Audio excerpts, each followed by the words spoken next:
So I'm going to be showing you how to put together one of these 3D printed IR lasers.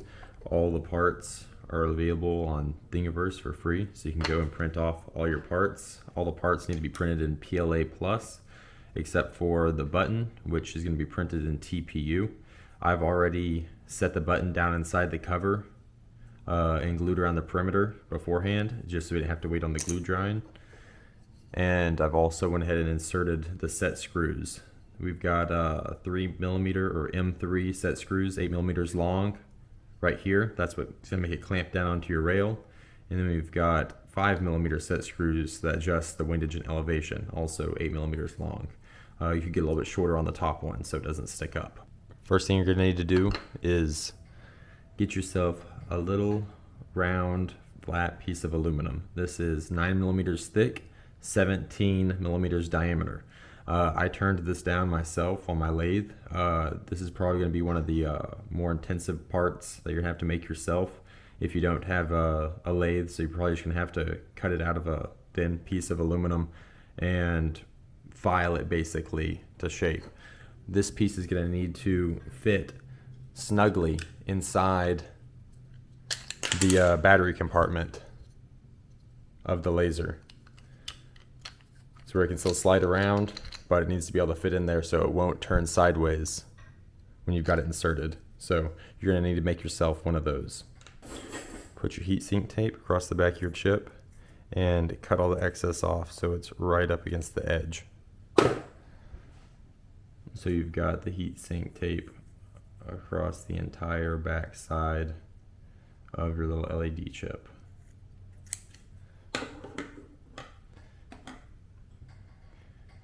Now you peel off the back, and we're going to take a little piece of wire that we've stripped about 1/4 inch off the end of, with the end kind of flared out a little bit. We don't want it to be twisted up because we want it to be able to lay flat.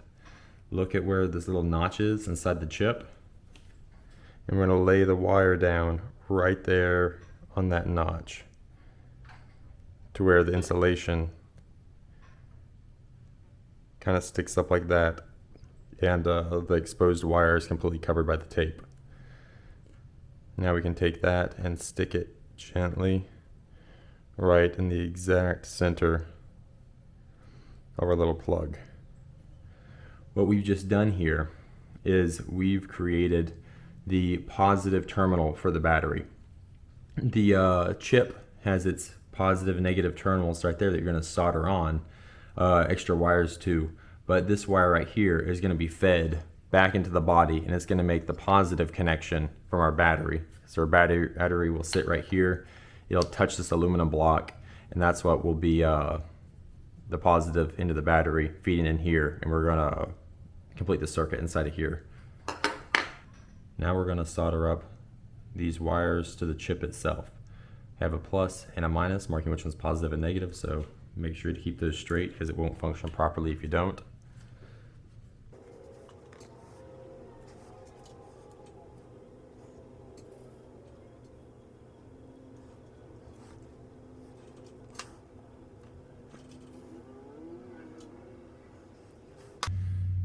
And there we go.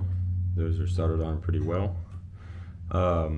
If you notice, you want to keep all the wires pointing in the same direction, because what we're going to do with this is we're going to gang all these wires together and feed them in up through this hole, and there's another little hole right there that we're going to feed them out of.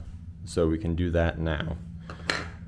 However you think is best, basically just wrap them all together and feed them through up into here, and get all these wires inside this compartment, ending up with this plug with the LED chip facing out towards this end. You're going to want to take note of which wire is coming out from underneath this chip, being the positive into your battery, because you want to keep that separate. You don't want to get it confused with the positive for your LED.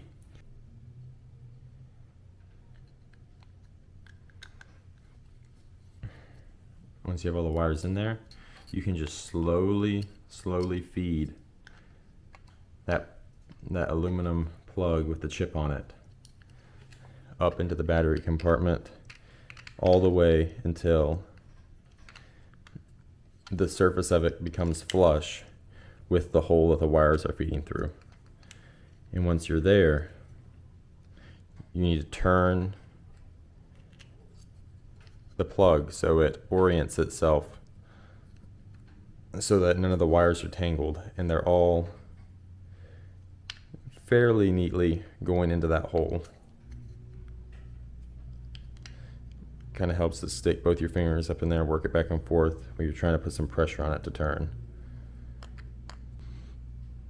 There you go. Now you can see that all the wires look pretty neat down inside there. Everything's fed through pretty well. Now we're just going to take our lens and drop it in. And we can butt this up against it. Then we can take our lens retainer, that's this piece right there, just slide it in over top of it. There we go. That portion's done for now. So your little laser, it has the ability to focus just a little bit.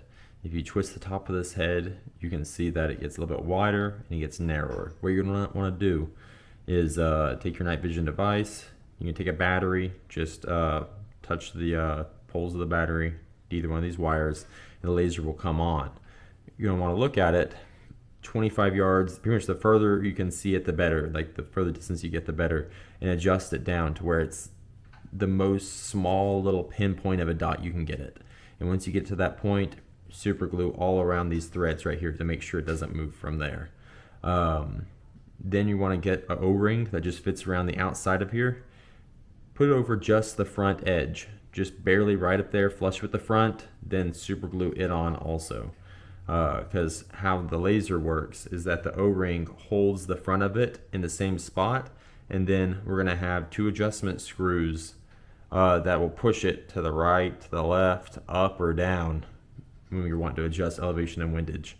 And the screws are countered by a spring that's going to be in here at like a 45-degree angle. So one screw on top, one on the side, and then one spring that's going to kind of make this laser body stay up against those set screws to keep your distance right, to keep everything tight down in there. So this is probably going to be more like the most fiddly part of making this thing. It's going to take you a while and it might get a little frustrating, but right down inside of here, I went ahead and tossed the set screws in, just had them up so they're not sticking down into the hole, but right there, there's a little hole, and you can take a spring.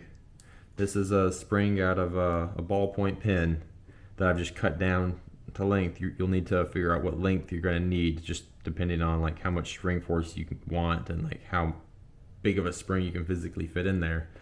But you're going to need to take the spring and set it down inside that hole and get it to stay there.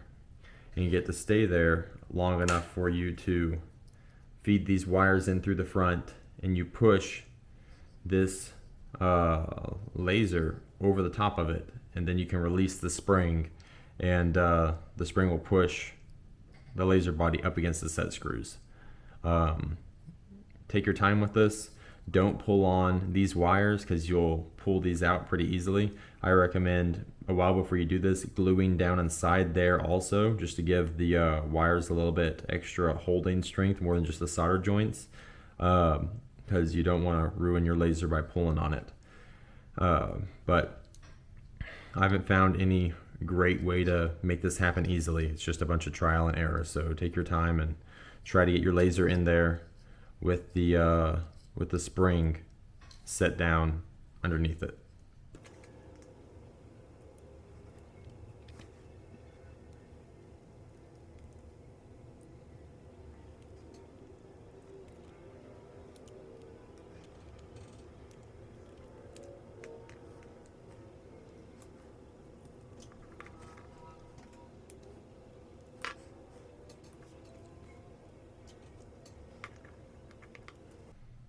There we go, we finally got the spring to seat down inside that hole. So now we can try to feed our laser over it. if you have some really thin metal or stiff plastic material that you can wrap around the body of the laser like this, that'll really help it scoot up and over, make that transition to help you get around that spring. But it's not completely necessary. You can do it without it.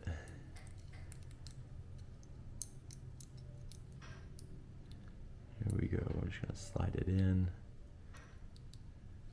nice and gentle. There we go.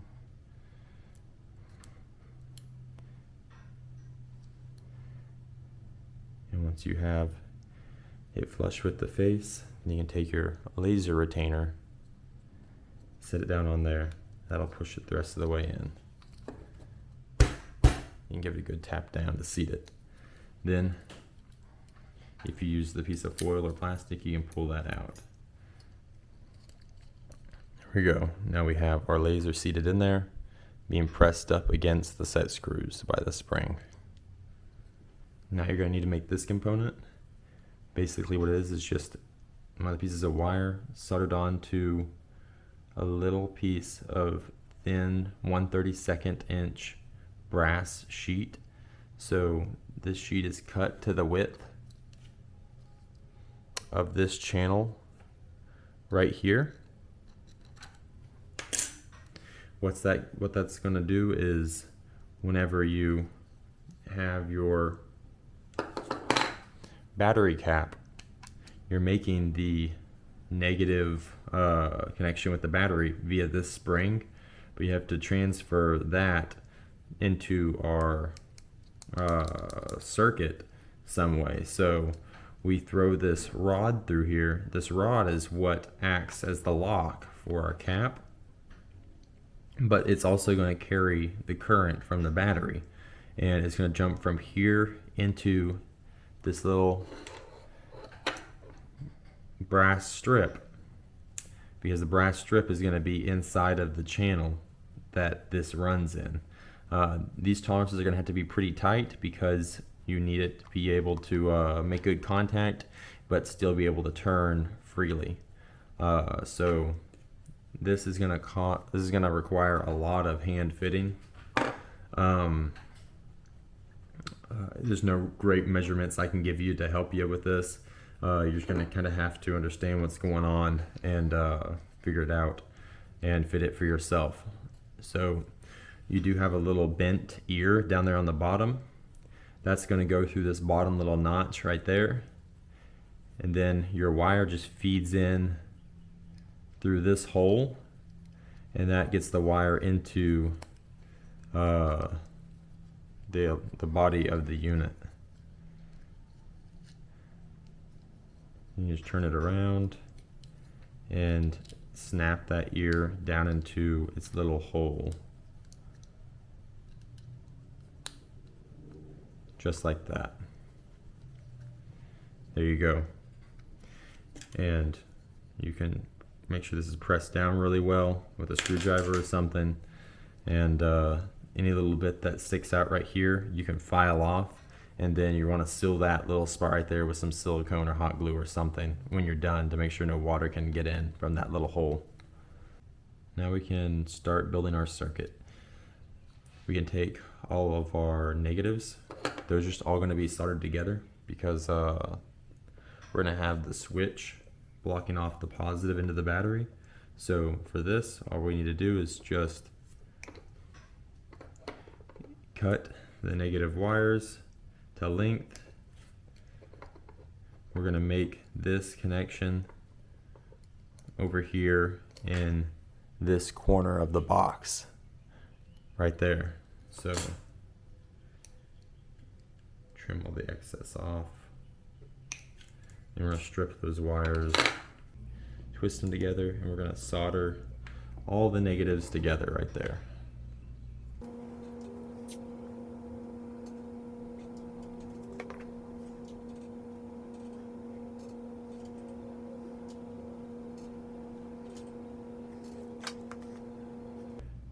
You can put a little bit of heat shrink tubing over those.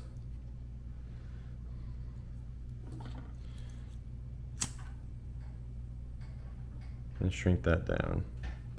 Now we're going to separate the wire that we fanned out on that aluminum block, the one that goes to the positive end of the battery, from the laser and the LED wires. The laser and the LED wires can be cut to a common length. Leave them a little bit long, right about there.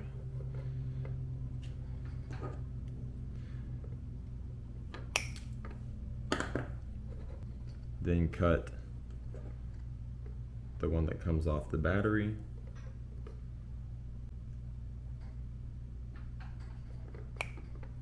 To length. Strip all of them. The laser and the LED, twist those together and solder those together.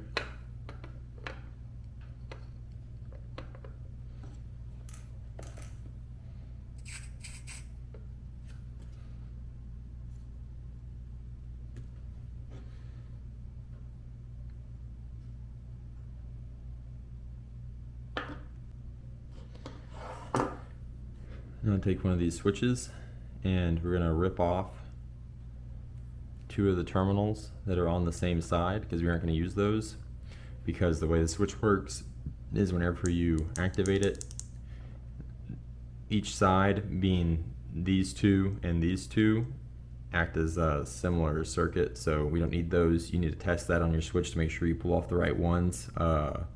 Test continuity on it. If you have a little multimeter, you can do that. Clip on each one, and as you press on it, you should see your resistance drop out, but let go of it, and you know it should be open at that point. Anyways, we're going to solder one of these to one side and the other one to the other.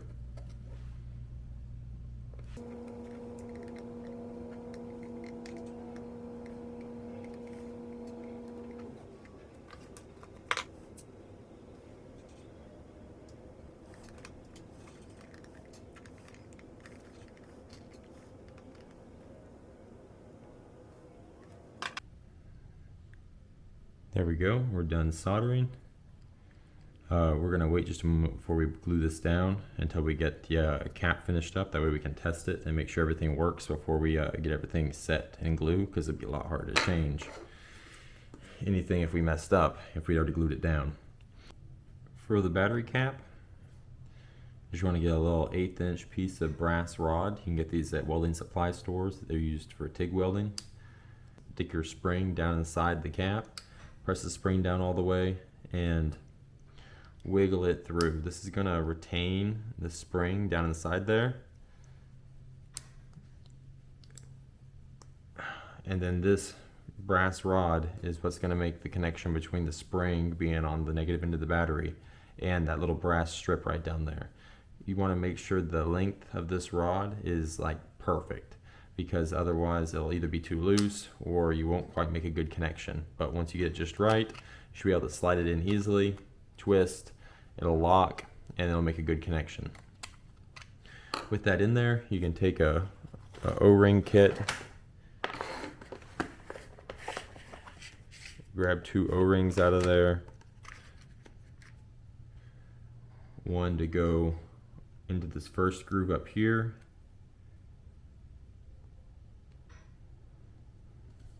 and then another one that'll just go over everything and get rolled all the way to the back right there. And these 2 O-rings will kind of help keep water out of the battery compartment, although I wouldn't call this thing waterproof. I mean, probably water resistant at best. There we go. And we can stick a battery down inside there and give it a try.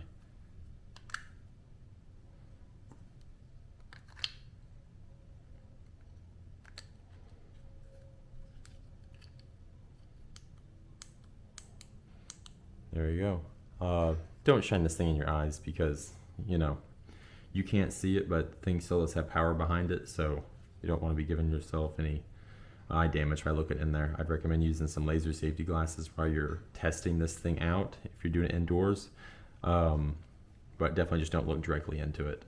We'll have to go outside and test it out and see how it looks, but I'll kind of shine it into the camera a bit and see if You can see that. I'm assuming both of them are working now.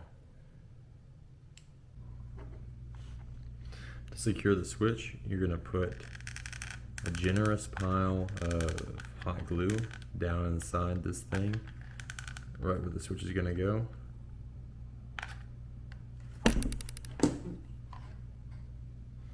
And then you're just going to set this guy down in there real gently. Try to get it vertical and get it to where the center of the button is centered right inside of these two little rings on the side there, because that's where the TPU button is going to be. And get it to where the top of this press button is about level with that lower little ledge right there. That's about where you want it at. Finally, you can just put the cover on. You can function test that the switch is activated when you press down on that little button.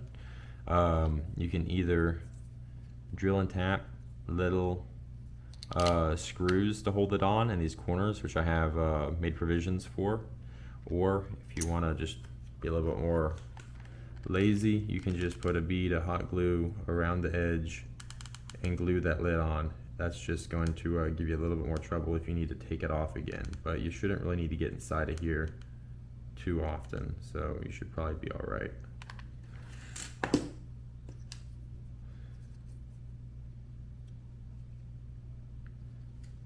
There we go. And then don't forget to come down here to the bottom and try to push a little bit of glue up in around that little piece of brass sticking out there. Right, and there you go. You got a fully functioning IR laser illuminator for pretty cheap too. This thing's far from perfect. It could use a lot of improvement, so you know, as the files are out there, so make improvements to it, come back, let everyone else know what you did, what you changed. A previous revision I'd made, you had to buy like a little extra rail attachment, cut it up, bolt it on, have another plate tapped and threaded on the inside, which is still totally a viable option. It sits up a little bit higher, but it probably has a sturdier mount overall. But I wanted to make it super simple where you didn't have to buy, basically you had to buy the least amount of stuff possible. This will work, this will bolt on your gun. If you try to take it on or off your gun a few times, these holes will get stripped out. And probably over time, they'll probably break loose, but you know, it'll work for a while. And you can beef this up on your own. If you wanted to add like a little strip of metal right in here that you have tapped for these screws and it's attached or embedded in the plastic itself, that would be pretty darn durable. Or you could go to something like this where you just completely remove this section and that little hook right there, and you come back and you just bolt through to the inside. So I'm leaving the options open for you guys. I just am publishing the simplest version, but it'd be pretty cool. You can adapt it the way you want. I'd say it's mildly water resistant, but you could add like little Lexan lenses over these and seal in your retaining rings here to make it a little more waterproof. But yeah, just go run with it. Let me know if you make one. Let me know how it turns out for you.